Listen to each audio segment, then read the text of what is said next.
கருக்குப்பேட்டை பகுதியில் ஓடிக்கொண்டிருந்த கார் திடீரென மேம்பாலத்தில் தீப்பற்றி எரிந்ததில் காரில் இருந்த குடும்பத்தினர் கண்ணிமைக்கும் நேரத்தில் உயிர் தப்பினர். கார் தீ விபத்து பற்றி போலீசார் வழக்கு பதிவு செய்து இயந்திரத்தின் கோளாறு காரணமாக தீ விபத்து ஏற்பட்டதா அல்லது வேறு ஏதேனும் காரணம் உள்ளதா என்று கூறி விசாரணை மேற்கொண்டு வருகின்றனர். சென்னை கொருக்குப்பேட்டை மணலி சாலை தண்டையார்பேட்டை நெடுஞ்சாலையில் புதியதாக அமைக்கப்பட்ட எழில் நகர் புதிய ஆர்கே நகர் மேம்பாலத்தில் இளங்கோ என்பவரது மகேந்திரா XU 500 வாகனத்தை அவரது அண்ணன் மகன் புதியவன் மேம்பாலத்தின் மீது ஓட்டிக்கொண்டு வந்து கொண்டிருந்த போது காரில் அவருடைய தந்தை செந்தில்நாதன், அத்தை மங்கையர்கரசி, பாட்டி மனோன்மணி ஆகிய 4 பேரும் வந்து கொண்டிருந்தனர். காரில் திடீரென தீப்பற்றியதை அடுத்து குடும்பத்தினர் அனைவரும் கண்ணிமைக்கும் நேரத்தில் காரை விட்டு இறங்கியதால் உயிர் தப்பினர்.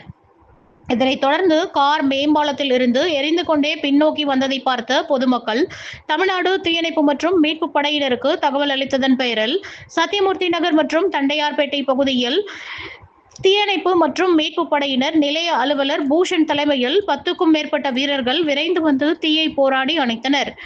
கார் முற்றிலுமாக தீயில் எரிந்து சேதமடைந்ததை அடுத்து போக்குவரத்து போலீசார் மற்றும் சட்டம் ஒழுங்கு போலீசார் சம்பவ இடத்திற்கு விரைந்து வந்து கார் எவ்வாறு தீப்பற்றி எரிந்தது என்று விசாரணை மேற்கொண்டனர்.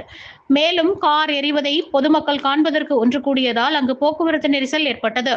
இதனையடுத்து போக்குவரத்து போலீசார் துரிதமாக செயல்பட்டு கிரேனின் உதவியோடு எரிந்த காரை அங்கிருந்து அப்புறப்படுத்தினர்.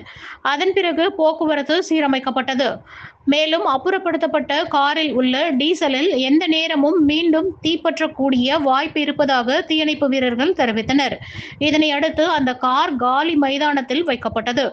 போக்குவரத்து காவல்துறையினர் இது குறித்து விசாரணை மேற்கொண்டு வருகின்றனர்.